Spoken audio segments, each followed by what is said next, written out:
Hi everyone, welcome to part 2 of How to Write the SAT Essay by Bulleter.com. In part 2 we'll cover the transition between your body paragraphs, writing your conclusion, and tips for vocabulary and style. We'll pick up right where part 1 left off, at the beginning of the second body paragraph. Just as a review, your introduction is followed by 2 body paragraphs, each describing a specific example that supports your argument.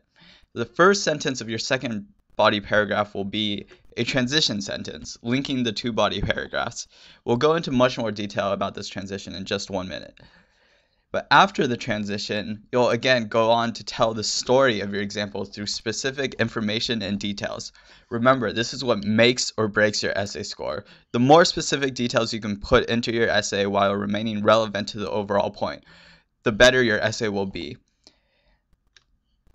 End with details that connect the example back to the thesis, linking it to your overall main point, and re-say your main point in 1 sentence. Always keep in mind, specific, detailed, relevant. If you describe your examples with specific, detailed information and make them relevant to your overall argument, you'll have an essay that's golden. Here's more detail about the transition at the start of your second body paragraph. The transition is really important in keeping the flow of your essay. There are 2 good ways of doing this. The first is to point out a parallel between your 2 examples, using phrases like just as or similarly. Say our examples were Thomas Edison and Hester Prynne. We could say, just as Thomas Edison was forced to overcome countless difficulties, Prynne faces enormous social barriers within her puritanical society and Hawthorne's The Scarlet Letter.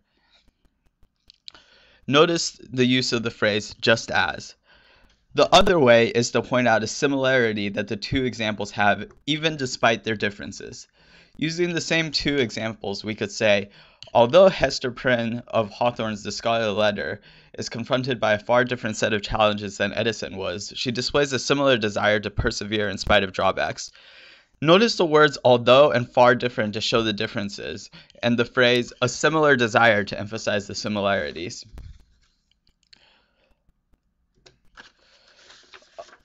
Alright, let's continue with our example from part 1. Remember, this was the prompt we were using. Which is more important, personally fulfilling work or high-paying work? Our 2 examples were Andrew Carnegie and Huckleberry Finn, in that order. Let's take a look at a sample transition. We're going to use the point out a similarity method of transitioning. Here we'll say a similar, note that, a similar disdain for material wealth can be observed in the development of Huckleberry Finn, a major character in several of Mark Twain's novels. The rest of our paragraph will follow the information link format of the first body paragraph.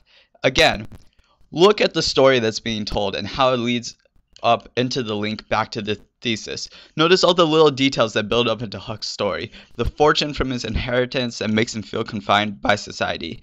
We even include a quote, another good detail, to strengthen our link, talking about the free and wonderful feeling that Huck gets without money and with adventure.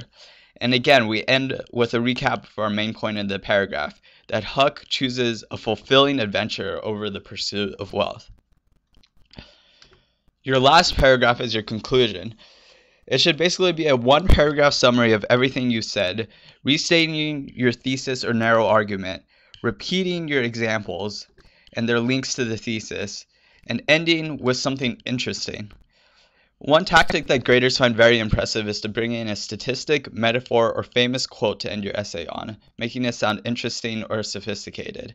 It's okay if you can't think of one, though. If you can't think of one, just end on the restatements. So here's an example. Again, using the fulfilling work versus high-paying work prompt. First, we'll restate our examples and their connection to the argument. Carnegie and Huck Finn both discard their wealth in favor of fulfilling work. The conclusion also brings in additional statistical evidence in the form of a Time news article called The Science of Happiness, which found that sense of achievement was equal regardless of wealth.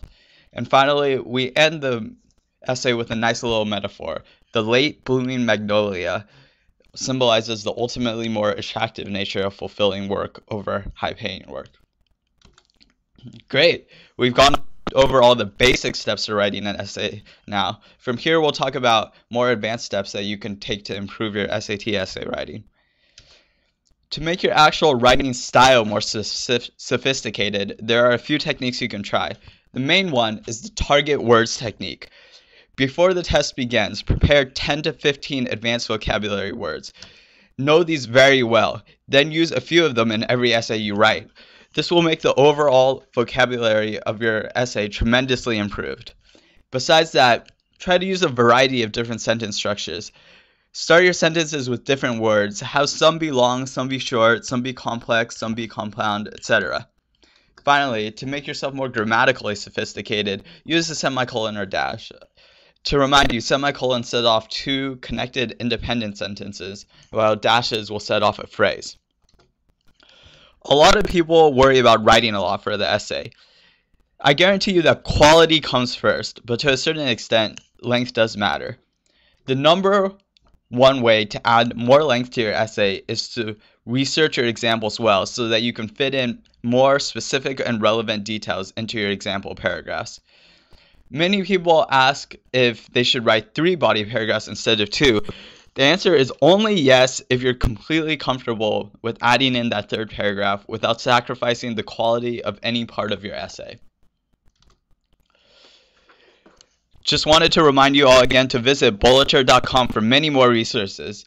In the essay section under idea sheet, there are some powerful vocabulary words you can use for the target words technique we just talked about, along with really strong examples that you can take and incorporate into your own essays.